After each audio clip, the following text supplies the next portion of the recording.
Chang Can Dunk is a 2022 Disney family sport movie that is on Disney Plus. Now, this movie is about a struggling mom who has to deal with a teenage son, who's obsessed with basketball. Think Kobe Bryant, thinks dunking, thinks from the word go, from the beginning of this film, they make it clear that the son is obsessed with basketball.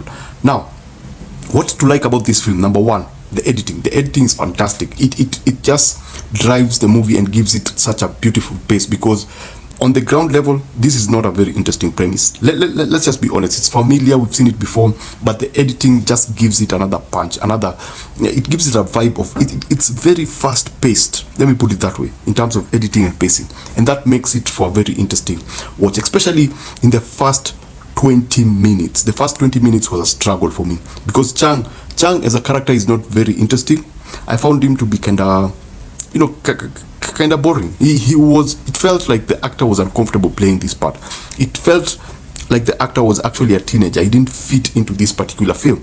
But once you move from the 25th minute onward, when some characters are introduced, when now the conflict is established, things get interesting. Actually, things become interesting when the girl is introduced. That's around the 10 minute mark.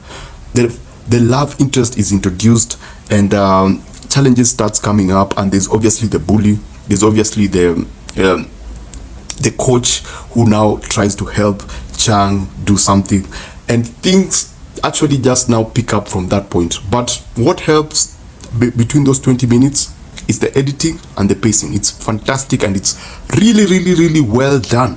I really enjoyed just how playful the editing was. Now, Chang as a character, as I said, he doesn't feel the actor doesn't feel like he's comfortable with acting. I don't know, maybe this is something that is very familiar with. If you've watched any of those 90s straight to DVD teenage movies, you just know how the characters behave, and this is not an exception. There's a certain discomfort that comes with how they portray, that Chang portrays that particular character.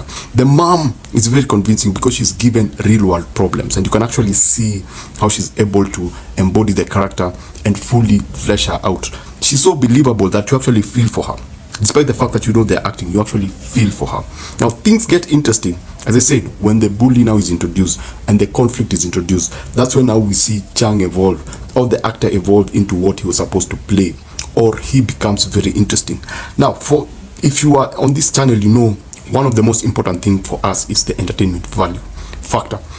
This, from the second act, that's when now it becomes an entertaining film. It doesn't feel like a teenage film, because what we see as things that are familiar with what we usually do in the real life. We make stupid mistakes because of our own stupid, greedy intentions, and there are consequences, and they make clear in this film that there are consequences. So I love that about the story. They subverted my expectations, because there's a conflict that they introduce, and then they do something with it, and then it leads to something else. It's not new. It's just how they were able to plan everything and execute everything. I think that was a very, very great idea, because when I was going in, when the conflict was introduced, I was like, oh, I already know the ending. I know how this thing is going to end. I know what's going to happen. I know this is going to happen to Chang. I know this is going to happen to the bully. But they subvert that. They do something not new, but they do it differently. It feels like I've watched actually two movies. But by the 1 hour mark, the movie that I expected ends and another movie begins.